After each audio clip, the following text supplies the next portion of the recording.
Ransomware and DDoS attacks happen all the time. Sometimes they affect large swaths of users. WannaCry ransomware froze the computer systems in hospitals in the UK. The Mirai botnet DDoS attacks took down a DNS provider, making Netflix and Twitter inaccessible for a short period of time. These are innocent attacks compared to what we could face from a world where cars and heart rate monitors and other safety-critical machinery become connected to the internet by default. This is not a new subject. We've covered it in previous episodes about security, but it's a deep subject, and there is much ground to cover. Chris Craig joins the show for this episode. He's a security researcher at Oak Ridge National Lab. He studies network and cloud security, and in this episode he brings his broad expertise to subjects like IoT security, car security, and the question of standards. What do we need to standardize and certify as the internet becomes connected to physical infrastructure? Thanks to Jared Smith for the introduction to Chris.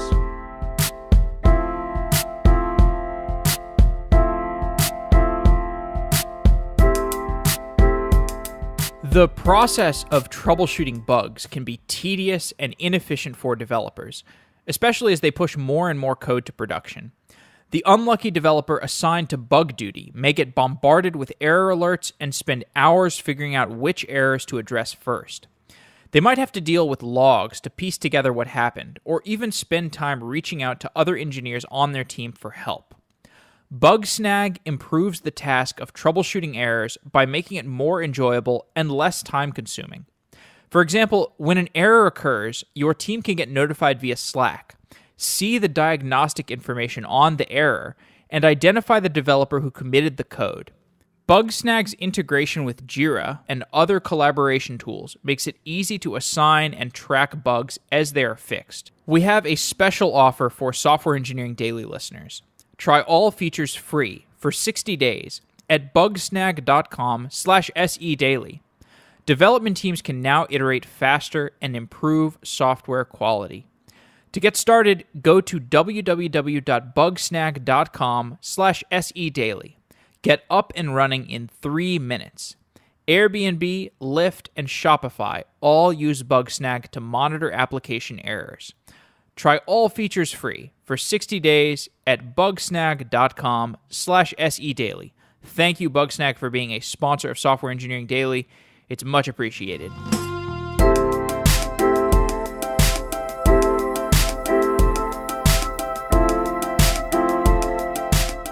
Chris Craig is a security researcher at Oak Ridge National Lab. Chris, welcome to Software Engineering Daily. Oh, thank you. So I want to go through a variety of topics around security, and I'm sure they will wind together, but I know you have a lot of different areas that you are familiar with, so I'm hoping we can get to a variety of them. And I want to start with the topic of cars. Why is vehicle computer security an important topic today? I think in light of Charlie Miller and Chris Valasek making the G-Pack very popular, I think everyone's concerned with their cars, especially in America. I just came back from the UK where it's a concern, but not, they have plenty of public transit, but I think everyone's really concerned for the safety of these vehicles now that hacking is becoming far more of a household term, right? Or at least computer security is becoming a concern for just the everyday consumer. So I think specifically vehicle security is new because people perceive their cars as this giant black box that just, you put your key in it, you put some gas in it, and it goes. But they're kind of unaware of a lot of the technology going on behind the scenes that's been steadily improving and kind of built upon a trust platform that is, I think the best way to say is dwindling, especially as people are beginning to test and kind of prod at various aspects of these kind of really nicely built embedded devices. And they're starting to poke at it and realize that these were built with trust in mind, and that's not entirely the current kind of world now. So, give an overview of the computer systems in a typical car and some of the vulnerabilities that are just on the surface of those computer systems. So I can only really speak. I think you had Craig Smith on, who is Yeah. the dude. He's the guy, and I respect him greatly. I think I spoke with him actually at a conference. But the I can only speak to kind of my personal experience, and I come from a penetration testing background, so I can only kind of poke at, or I can only see the things I poke at. So your car is actually fairly noisy, especially when it's going down the road. There are various aspects of it in play, such as your head unit, for example. It can have anything from a USB stick to a CD drive to Bluetooth. And all of these could be feasible attack vectors. In fact, I believe some cars even have their own built-in browsers. And if they actually do have their own, for surfing the web, so you can connect to a wireless hotspot via your, sit in front of a Starbucks, connect to the local Starbucks, and surf the web from your own car and the entertainment unit. But you could also visit a malicious website from your car, and I doubt your car is running an updated version of Firefox or Chrome or some other very robust browser. So these are all kind of more surface level attack, very common attack surfaces, at least to get started. If you really want to get nuanced, there is the OBD2 port, which has kind of reached infamy at this point, at least in the vehicle security realm, because everyone wants a remote attack, but the OBD2 port is surprisingly noisy, and it's a great way to get a lot of control in a car that isn't necessarily designed for it. And I guess I'm not entirely sure if your readers know where the OBD2 port is. You know where you go to typically get your vehicle serviced, or if there's a check engine light, and there's that little kind of socket that's right underneath your steering wheel. Yeah, you can just plug into that, and it's screaming information all the time, and people can either use that to inject lights or certain messages, or they can use that to just read certain messages to kind of get a diagnostic of what your car is doing. There's other things like the tire pressure, TPM stuff as well is also another possible attack vector, but those attacks are those attacks are a little advanced. Well, explain some of the nightmare attack vectors. Like, what are the, and how they, in terms of how they would manifest? I know that some of these were illustrated in that Wired article, and the video that went along with it. It was quite famous. But maybe you could just describe some of these for people who are unfamiliar, or if there have been some new attack vectors around the idea of a connected car that have arose since this kind of made its way into the mainstream. Okay. So as far as kind of the nightmare scenario is, you press your brakes and they don't work, or you turn your steering wheel and it doesn't comply. Those things are, and I want to be careful here because Jeep has made a lot of changes since that video. And you can take one brief look at the stock price around 2005 and you could see all of the new innovations that they've came out with since. So these attack vectors are not as common, or at least the idea of a remotely connected car is starting to be something that's kind of dialed back. But that doesn't mean that your car isn't as finely or isn't as well connected internally. So, or that it doesn't want to call out. So two things that I kind of think of that come to mind are one nightmare scenario is one thing that we actually tried. You may be familiar with, I don't want to specifically name names, I'm not sure your brand thing, but there are certain insurance companies that are incentivizing safe driving programs, and they can use data mining on your OBD2 port, and they can basically read the CAN messages sent from your car. They can kind of profile your car in a particular way, and using the OBD2 port, because it's sending anything from the degree of your turn to how frequently you brake to when you turn on your lights during the time of day. All of that information can be derived and data mined from your CAN information from your OBD2 port. So they use that to drive safe driving. But if you could, which I think in one attack scenario we actually did try at our lab, you can kind of just fuzz messages, basically sending random garbage to the port. And we are fortunate enough to have a vehicle lab where we can test this aspect while driving. So we actually had the car up at like 40 miles an hour, and then we tried injecting, kind of putting in one of these fake sensors to inject just random CAN messages. And it was a hybrid car, and I think it told itself that the battery was off, and then it started to accelerate wildly Oh my and God. eventually it shut itself off. So, and that's not even a controlled attack. That's not even something that is, a very targeted payload. And I know Chris and Charlie made it look simple, but they actually spent 3 months reverse engineering reverse engineering aspects of the head unit to make sure that they can inject something from the head unit to the CAN bus. But if you can have direct control, you can just send garbage in and apparently get some interesting results. But as far as modern ones, the ones that make my ears perk up are instances like, where your car has a browser in it.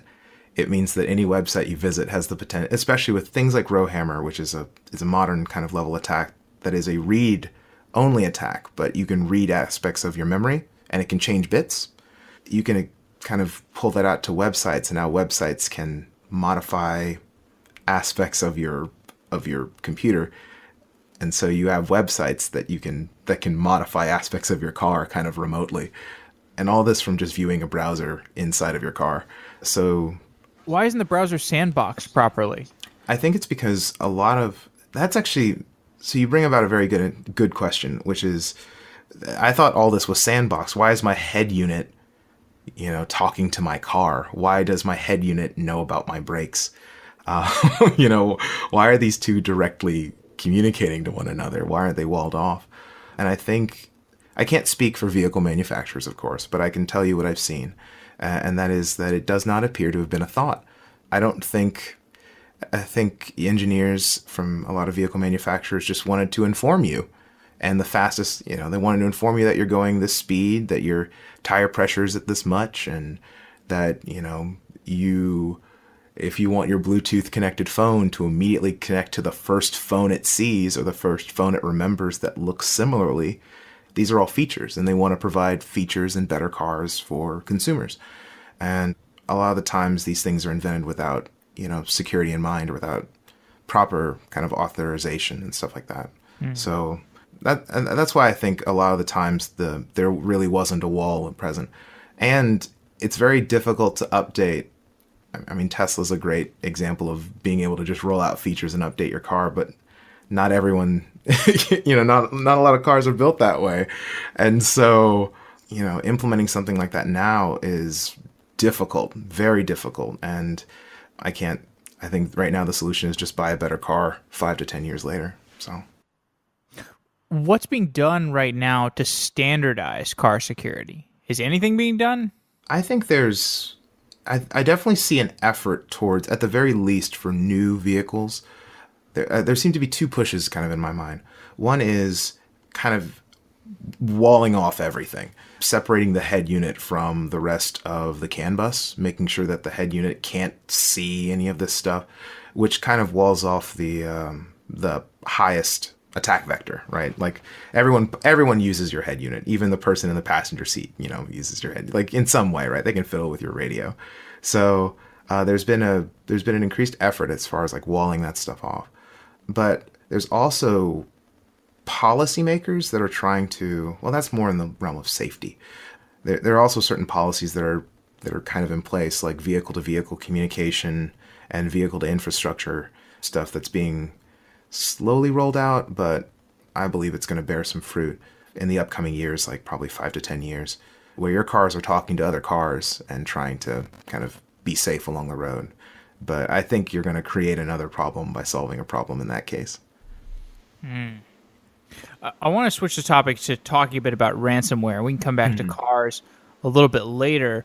Ransomware is something that I was just not aware of as something that was going to be a big deal until it was a big deal. It is a big deal.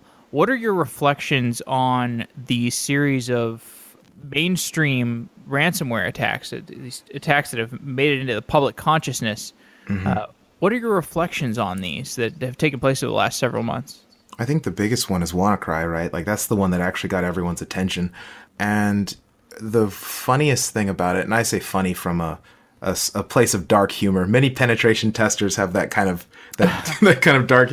They laugh at, they have that Schadenfreude. They laugh at the misery of the IT person or the programmer having to fix the bug. But what I think is kind of funny is one of the best solutions for it is to update your system. It's a great way, just keep your version of Windows up to date, and it actually has preventions in place to stop you from clicking, WannaCry.exe, which I jest because that's typically the injection vector, but its proliferation is actually the worm aspect of it is the scariest thing. I guess to answer your question directly, it feels like, and the reason I think the most important thing about it is the fact that it's not just grandma clicking a bad email attachment. WannaCry actually had a Windows vulnerability that was kind of like embedded in it, and it used it to worm its way across internal networks. So that means that it can not only jump between, it's not infecting one host, it's infecting, your subnet. And that, like, you're seeing, like, worms, which is kind of a type of attack that hasn't really been as popular outside of, like, email worms in the 90s and stuff like that. Like, it's kind of weird to see it again, but it also reminds you just how treacherous it is. And ransomware itself is bad because it's so cheap. It's not easy to implement, but it's really easy to modify and then throw right back out in the wild. And people are people, so you do what you can. But I think that at least the preventions for WannaCry is, just keep your stuff up to date, and it's very important to do so. And it's a hard problem for larger infrastructures, but you got to do it. You got to do it to survive and keep your infrastructure alive at this point. I was watching WannaCry sort of closely when it came out. It was so, there's all these public pictures of people getting their electronic billboards shut down with ransomware or ATMs shut down with ransomware. All these pictures that were kind of hilarious but kind of terrifying and dystopian. But I my attention flagged a little bit when the Petya, there was Petya and then not Petya, these other things that I think were ransomware. I remember seeing these, at the top of Hacker News, and I didn't have time to read about them around them. But were these linked, or was this just sort of like a side effect of WannaCry being, an attack that really made its way into the mainstream, and then so everybody's eye was on ransomware, and then so coincidentally these other maybe less irregular attacks, ransomware attacks, just got more news because of that collateral from WannaCry. What exactly happened? What's with the Petya and the not Petya attacks? I honestly don't know. This is sadly something I'm kind of weak on. No I problem. do know that a lot of these have mutated, right? Like, a mutation is a huge part of signature detection and trying to prevent further attacks down the road. But I'm not as familiar with Petya as I am like WannaCry and kind of the more mainstream ones.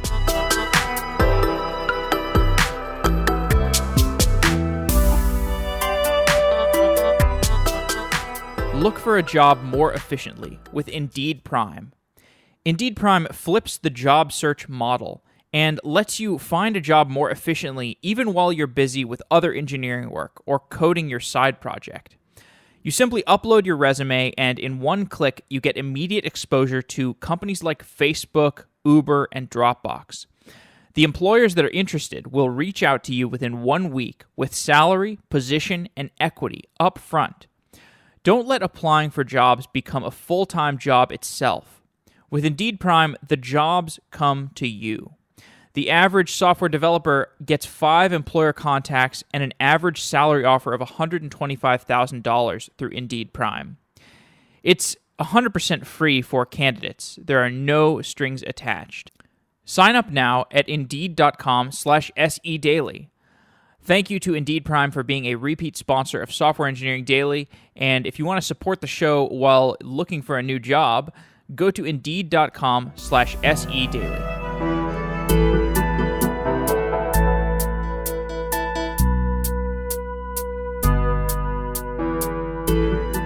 So what about the subject of attribution? So trying to sort out where these attacks come from. A ransomware attack is a lot different than a directed cyber attack at a state actor.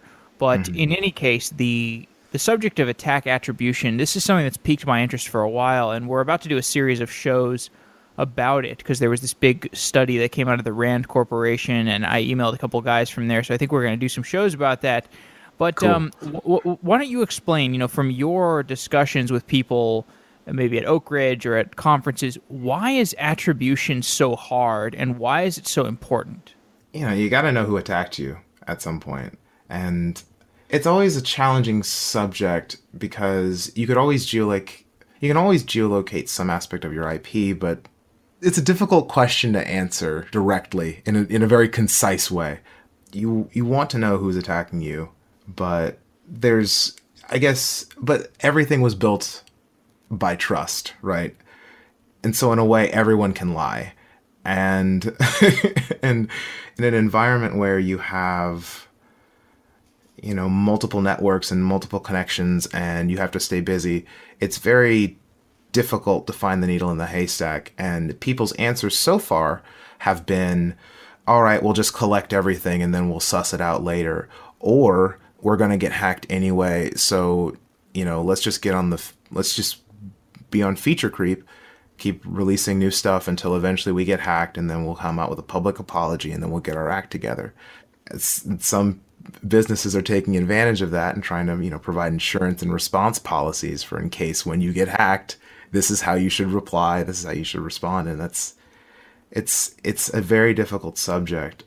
At Oak Ridge, we're kind of concerned, of course, with government facilities and things of that nature, and recently we're more focused on the energy grid, being a member of the DOE, kind of protecting that and coming up with new technologies and new ways to kind of mitigate attacks that are coming in, of course, before they happen, and analyzing stuff if it does unfortunately happen, finding out the best way to attribute and then rectify any sort of attack. And a lot of that's been dependent on machine learning and taking advantage of Titan, because we have a supercomputer and we tend to use it. so we do take advantage of the resources available, but a lot of that's been recently taking advantage of machine learning and trying to classify these things to make at least the attribute problem a little bit easier. But it's still a bear. It's very hard to do. How would machine learning be useful here? Do you have a labeled data set of traffic, and you can just kind of build correlations from those traffic patterns, and then when a new request comes in, you can know from machine learning that where it's coming from? Yeah, it's kind of like signature detection in a way where I've seen this type of binary before.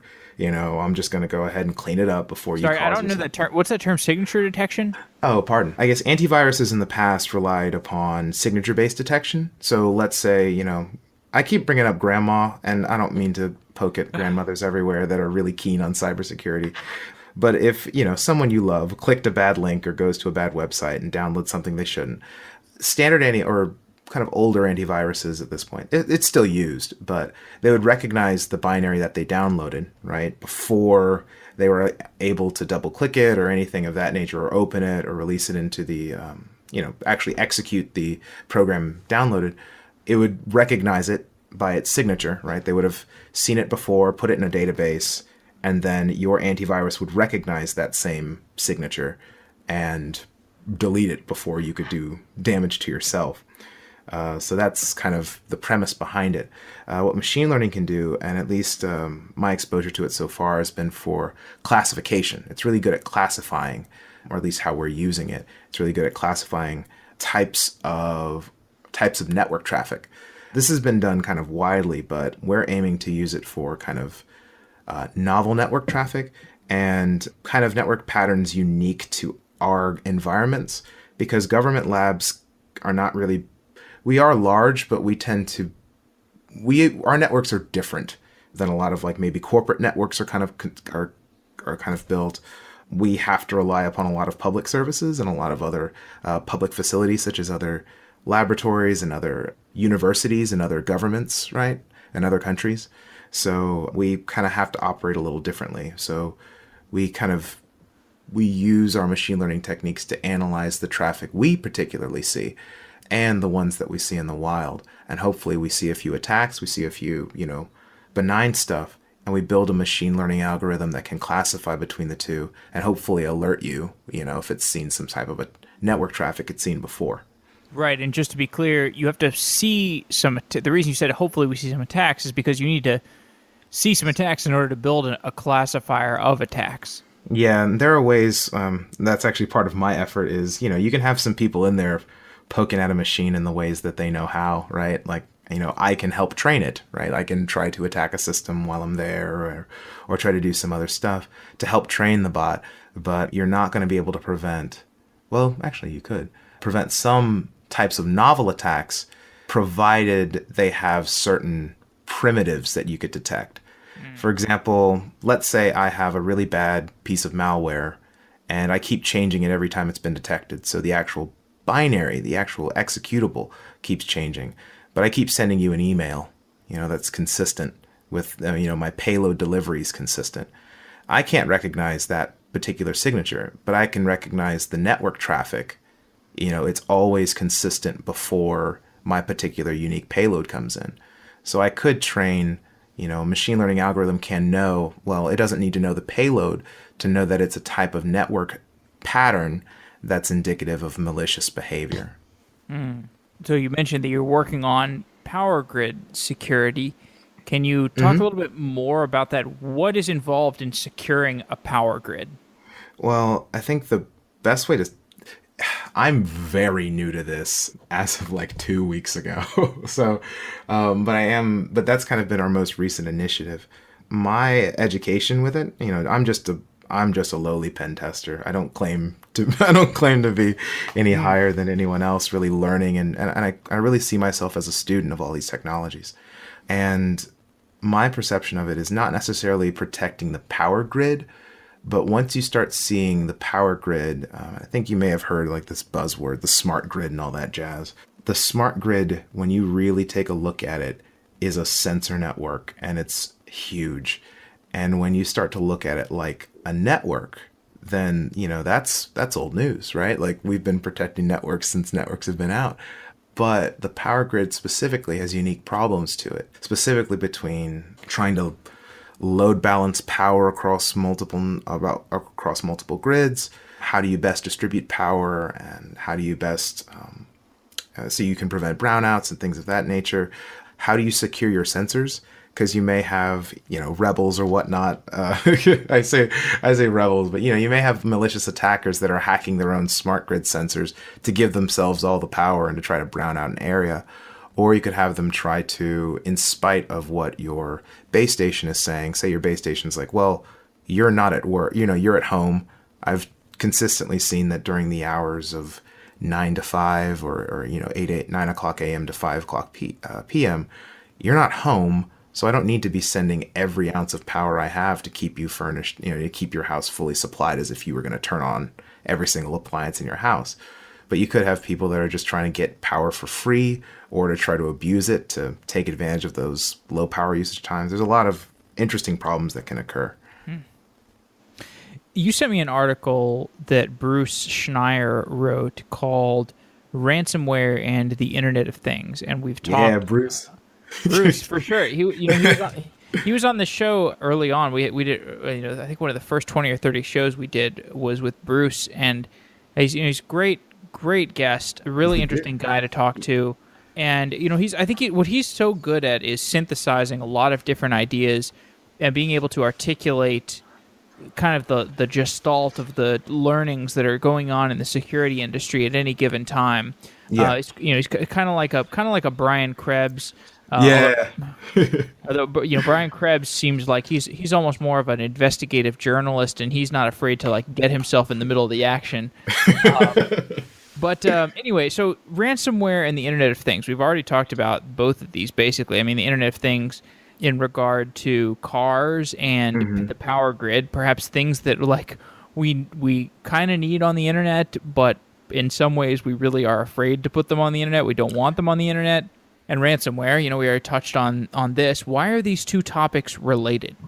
I think they're related because, well, you have a trusted environment, and I say trusted because you want to really trust the Internet of Things. Like, I think a lot of people they want to have a digital thermometer or a digital thermostat. They want to be able to change it from home. They want to be able to control their power in case of brownouts.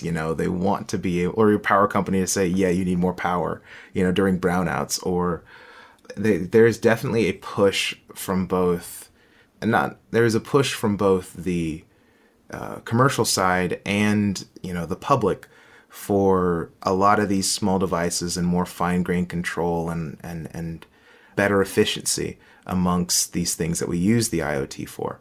I kind of catching myself using IoT. I personally am studying sensor networks, and it makes IoT is a giant catch-all for a lot of things. So I'll continue to use it for this example, but my brain's kind of compartmentalizing them into Amazon Echoes versus full stack weather sensor networks and stuff like that. But Sure. I'll stay on topic. But I think they're kind of interconnected, specifically to ransomware, is because it's the idea that something so cheap could kind of break down something that is built on things that are supposed to be kind of cheap, right? The whole aspect of the things part of the Internet of Things is that they're kind of disposable. They're just a single use or a single item, right? That is just this small thing that essentially contributes to a larger, system. And the idea that I could be crippled by, someone, like my sensor network, for example, my weather sensor network could be crippled by someone walking up to a tree, grabbing my sensor and then fiddling with it. And then it worms its way through my entire network because they took down one of my insignificant things, right? It's kind of interesting in that way, but I do see the parallels. I do see how this is kind of growing in that way. Mm-hmm. Well, Bruce has been beating on this drum since, well, I guess not exactly the ransomware and IoT stuff, but what was the major attack that hit that DNS? Mirai, the Mirai botnet. We have data sets on that. We're digging. What are you digging for? Well, it's interesting because a lot of the things can't really be patched. Everyone's like, well, just update your firmware and whatnot. But some of the actual endpoints, the things in the Internet of Things that was compromised, are like DVD players. And how do you upgrade the firmware in your DVD? You throw it out and you buy a new one. You don't for a webcam, you just buy a new webcam. You don't typically plug it into your USB drive or worse, those things are typically placed and then kind of forgotten.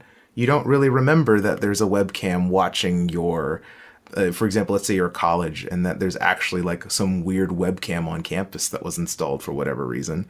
You can't really facilitate all of those nuanced things. And then all of a sudden, it's taking part in this huge DNS hack and now you're responsible.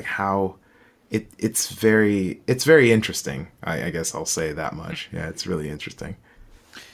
So if I've got my webcam or my DVD player, I guess these things are not set up to take updates to an operating system over the air, basically. Yeah, it's kind of an afterthought. At least if they did think of it, you just hope that it's convenient. You really hope that you don't have to sit up there and have to download their proprietary software to specifically speak over USB or, heaven forbid, some sort of converter to plug into their micro USB port and then have to reflash the firmware of your $10 Chinese webcam because you just wanted to watch your front door when you're away, right? You have all this work, and people don't want to be sysadmins. Sysadmins barely want to be sysadmins. So they want to be DevOps. They want to be DevOps. They want to go nut out, but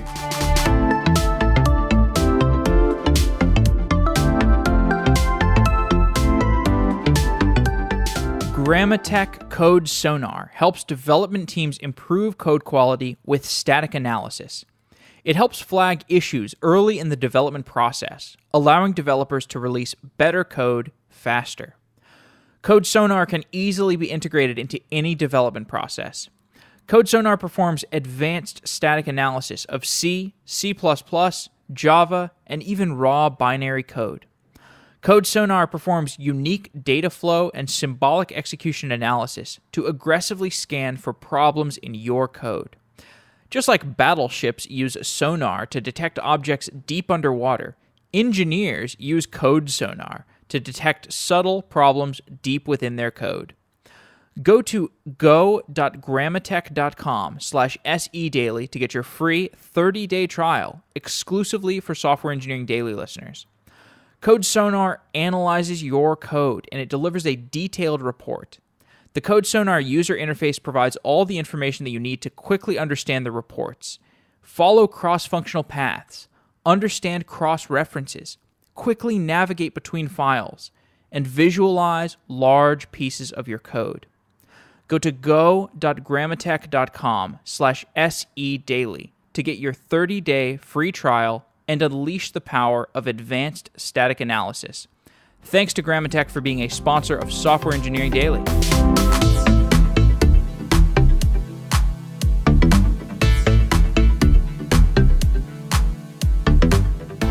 Just to clarify for people who don't know about this attack, the Mirai botnet attack was basically there was a large company in China that made cameras that went on all kinds of products on webcams and security cameras, and I don't know name your kind of camera, the kind of camera that sits in a stuffed animal if you have a stuffed animal that has a camera in it, and these were all vulnerable to. Basically, they had the same login, so you could log into them remotely using the same. They had a standard username and password, and Mirai botnet found that out and logged into all of them, and then launched DDoS attacks. And Schneier's point around that time, and in this article about ransomware and IoT, is that the current model of Microsoft and Apple and other big corporations being able to protect us will fail in the Internet of Things. And I think part of that is because these companies, the giant companies, are no longer the only ones who can mass produce hardware and put that hardware in consumer products and put it in important places. I mean, what are the other reasons that this new wave of Internet of Things is different and requires a different approach? I think, one of the most interesting aspects of it, and I know I keep harping on this because I really think it's kind of the core problem.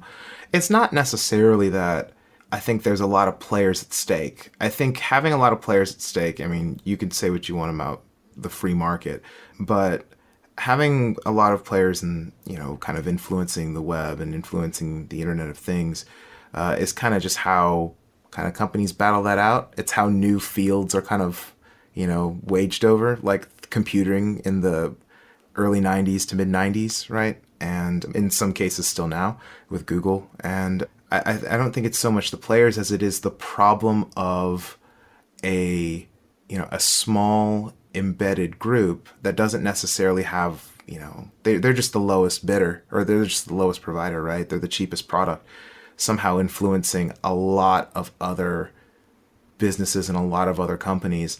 And their reputation isn't as widely known, and their updating platform isn't as robust. I think a lot of this comes down to the fact that, sure, I can have 10 little webcams at my house and set up my own personal reenactment of Big Brother with myself and my dog. But I think that the biggest problem with this is the fact that I have to update all these, and that's not necessarily done in a very good or secure way. Even if a provider were to actually do that automatically or in a way that is less intrusive or kind of provide a very user-friendly way of securing the home. And I know that there are some people looking for that, especially through software-defined networks. That's actually an avenue some people are investigating of, maybe you don't need to be a big bad sysadmin, but maybe your home router can do some of this for you. It can actually take some of the burden out of managing this stuff for you. Some people are investigating that. But I really think it's the updating issue. It always comes back to people want to release a patch. If you don't release the patch, then you're not going to buy the product anymore. But you're going to lose business. But if you actually do fix the problem, it needs to get out there, and it needs to get out there now. And the bigger corporations can do that, and they have established frameworks for it. And a lot of the little guys are just struggling. What do you think of the idea, and this is something Bruce talks about a lot, the idea that we need government intervention in IoT standards? This, I think, well, you could argue the same way government intervention in the internet, right? It birthed it in a lot of ways. It made it possible. It made people, it allowed people to lay down cable and pipe and do a lot of other cool stuff. But at the same time, then you have aspects of it that are trying to vie for control and, try to take some of these things away. I'm not as, in spite of my status as a government employee, I'm not as. I think there is a strive for standardization and regulation, especially during kind of the early kind of fettered stages of this development, right?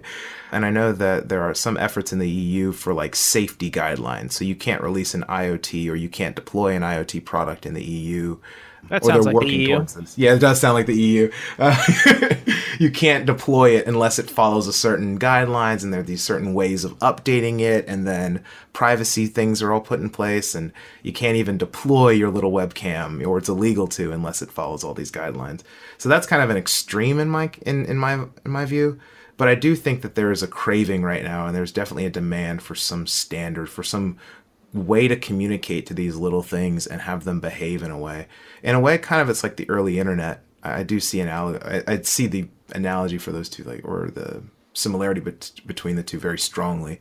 You had each independent college coming out with its own way of doing communication, and then they all kind of TCP/IP just kind of won, and then everyone started communicating over TCP/IP as the kind of bona fide transport layer between college to college. So, I feel like there's definitely people fighting for something right now, but I think that's kind of, I'm not a betting man, but I feel like that's coming. So I am a betting man, and what I would bet on is I think actually Bruce is wrong. I think that the model of the giant corporations is going to save us, because I think the thing is, these giant corporations are going to be able to layer so much value into their IoT offerings, whatever that means. Like like Android, for example, has an Internet of Things platform that I know that they're pushing. I've been trying to do a show about this. I haven't wrangled somebody from the team quite yet, but Android, there's a reason Android won the smartphone market, every aspect of it, where Apple didn't, is because basically they said, look, we're going to take care of all the crap that you don't want to take care of, and you build your application on top of it, and it's like, that's a great deal. And maybe the Amazon platform will be, okay, you get a voice assistant on top of it. Well, I guess I think that is Android. I think the Amazon Echo runs a version of Android, if I remember. But so I think like that's the direction. I mean, I'm editorializing here basically, but I mean that makes sense to me. And like, by the way, like, if you're the company who whatever that stupid camera company was, the Mirai botnet company that had all the same default username and password, if you're that company, it's not like you want this kind of crap to happen. Like, you would love to opt in for, I'll use the Android Things platform instead of some random Linux distribution, because I'm going to get all these additional things from an Android platform. I don't know. That's my point of view. I don't really understand what I don't understand what Bruce expects to get out of the government trying to regulate this stuff. I think it's just more of like a wrangling the kids sort of thing, but I think also I have my own personal opinions in it, which is that I think, the kids will play. You're going to have a lot of smaller companies trying to use the Internet of Things in an effective way to offer a unique product for their customers. And while I do think, if Android or even Amazon or someone crazy, someone with a lot of clout can offer a consistent, standardized way of doing this, that way they take care of all the IoT junk. But as long as you build, your web cameras with these particular specifications, you can deploy our software in there and we'll take care of the nonsense for you. I still think it's kind of pushing towards some sort of standard, whether or not that's proprietary or if it's open is up for the mad grab. But I think the companies are going to fight that out. So you also referred me to this paper on this very topic, the standardization and certification of the Internet of Things. And this was a good article. I'll put it in the show notes. It was kind of an overview of like attempts and discussions of of like this very topic. And the authors, to motivate this discussion, the authors describe a coming collision between two worlds. And this is sort of like similar alarm bells to what Bruce Schneier was ringing, but they describe this collision between two worlds, this world of patched software like an operating system, like, your Mac OS X. It updates overnight and it just gets patched, and that's totally fine. But then there's this other world that's the stable world of safety critical machinery, like a heart rate monitor. I'm sure you probably see this kind of stuff in the power grid space as well. Yeah. Why are these two worlds colliding? It's a very interesting question. Like, why are they colliding? Why are they at odds with each other in this way? I mean, I'm a little stumped by it, honestly. I feel like, and the reason it confuses me isn't necessarily that I don't see that there is contention, but that it hasn't kind of that a hybrid hasn't kind of been met, right? Like that you have certain critical infrastructures that are completely unspoken for, but then you build a bigger, better network of patched software and all this other jazz on top of it. I guess the little sysadmin and kind of the sysadmin inside of me wants to marry the two, right? Like they don't need to fight. Yeah. So I agree with you. And like, I know you do some hobbyist stuff with drones, and I don't know how much you've looked into drones. I did a show with somebody from Airware, and he was talking about how they do operating system security in drones, when it's basically like, okay, yeah, security is really important here, like just as important in a car as in a car. And they have these, basically every drone has two operating systems in it. And so they don't, like, they have their cake and eat it too, because they have a safety critical operating system and then a mission critical operating system that's supposed to be very inflexible. It's supposed to be the safety critical stuff. And then they have a very well-defined communication protocol between that and a more open operating system that sits on, in the same drone, and that that one's able to take high-level flexible commands, and it can sort of interpret them and perhaps filter them through to the more mission-critical operating system. So I don't think that this is like something that's mutually exclusive, but if that is the model, if it's like the two operating system model, one mission critical and one like more open, if that's what's going to be installed in all operating systems or more devices, then I guess that could change things. Because technically you've just built the Linux kernel. If you really wanted to get right, nuanced enough about it, like there is a protected aspect of it, and there's users, and you can see this model kind of exhibited elsewhere. So yeah, I think right now everyone is just, I think we are kind of awash with the possibilities of what this could do. And much like, I think the time for scrapping maybe has passed. Like there was a lot of people scrapping at the early internet. And I think, I take that back. I think it's still fairly young as a field. But there's a lot that has yet to be kind of discovered and found out or tested in this new world. Yeah. So, I'd love to find out a little bit more about what you're working on right now. So you touched on sensor networks, you touched on the power grid. Can you just give a little bit more of an outline of the research that you're focused on? Okay. So previously my research upon joining Oak Ridge was upon like specifically network level security. I had worked in my previous employment was at Cisco Systems, and so networking's kind of you just do it. You just end up learning it at a routing company, So I was poking away at network systems, and at this point, Oak Ridge is a weird place. It is a national lab, but because I'm kind of ranked as an engineer, I get kind of thrown on projects nilly-willy, whatever's kind of available. So I've been working on specifically the vehicle security aspect stuff, which is kind of what I spoke about at my B-Sides talk. Vehicle-to-vehicle security, when that protocol's rolled out, what are its impacts. My new kind of interesting thing, which led me to drones actually, which is software-defined radio. People think radio is kind of dead, but then you end up looking at you're all of the stuff that's wireless in your house, and then you'll suddenly realize that you are you are very wrong. So software-defined radios and poking at that stuff. There's What in my also house uses radio? Like what in somebody's house? well, you got to think about specifically. You have the 802, right? You have the what is it? The two amateur bands, right? Which I think is at 2.4 gigahertz and 5.8 gigahertz are kind of the amateur bands, and in that you actually have wireless traffic. Bluetooth also operates in that. You have, standard radio. If you're talking about if I just set up a radio going inside my house, what will I see? You'll see those two bands typically. You'll see FM, AM radio. If you have, it's free to listen, but some channels are protected. But it's free to listen, but it's you need that ham license before you start transmitting stuff. But there's actually a surprising amount going on in this in the software defined radio field.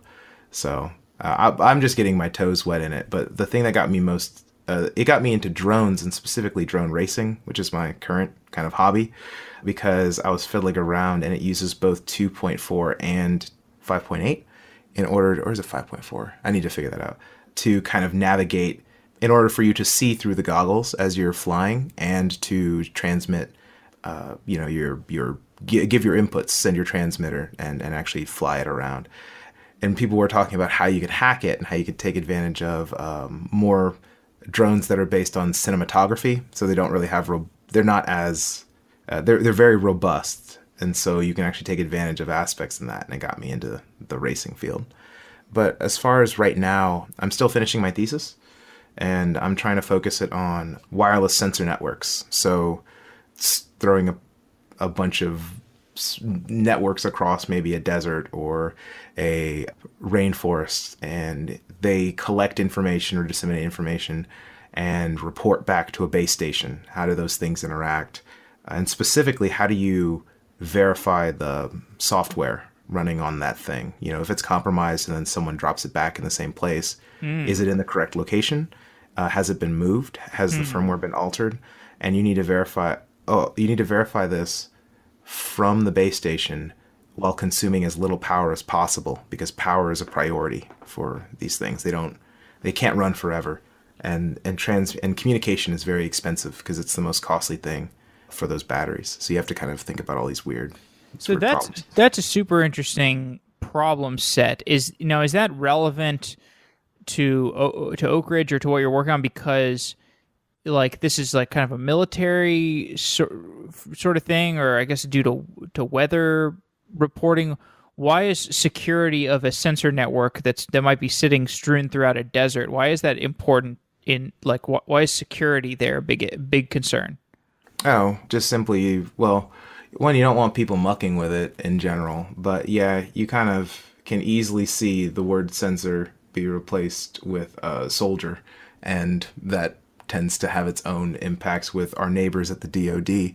But as far as the DOE specifically, I can see it mostly for just you literally take the wireless part out of it and then replace sensor with a smart sensor, and then it's directly applicable to the smart grid, and you can do a lot of the cool and interesting stuff with your previous research that immediately applies to that. And so it's because you're working with small embedded devices that can't really do anything but read power and take in inputs and then govern power from that. And so it ends up kind of working fairly well. Very cool. All right. Well, I want to begin to wrap up. What else are you looking at? What else is interesting in the area of network and cloud security and or anything that you're seeing at Oak Ridge? Because I know there's a lot of interesting projects at Oak Ridge. Oh, man. Some of the cool stuff at Oak I wish I could say, well, right now we have at least two kind of cool-ish projects that are mostly related with, our focus is mostly on machine learning. How can we teach ourselves to classify bad behavior? That's a huge problem. And, we're actively working on aspects of that. And once you gather all this data, let's say you're awash with data, which is a particular problem with government facilities because of auditing, right? Like you can get audited for anything, so you just collect everything, but you end up having more logs than are what's useful. So you have this treasure trove of data of how your system or how any of these public services have been used. How do you mine that efficiently? How do you do that? And in the realm of security specifically, is there apparent behavior in these patterns? Is it somewhere buried in here? And what's the best way to visually present that? Those are pretty much the directives of our two teams, one led by John Goodall and the other group I belong to, which is the the Systems Security Research Team. We recently had a name change. The Systems Security Research Team. And those are kind of the problems that we're trying to investigate. Great. Well, that sounds like a good place to conclude. Chris, thanks for coming on Software Engineering Daily. It's been really enjoyable and wide-ranging conversation about security. Yeah. Thank you so much. It's been a pleasure. Agreed. Thanks to Symphono for sponsoring Software Engineering Daily. Symphono is a custom engineering shop where senior engineers tackle big tech challenges while learning from each other. Check it out at symphono.com/sedaily. That's symphono.com/sedaily. Thanks to Symphono for being a sponsor of Software Engineering Daily for almost a year now. Your continued support allows us to deliver content to the listeners on a regular basis. Wow!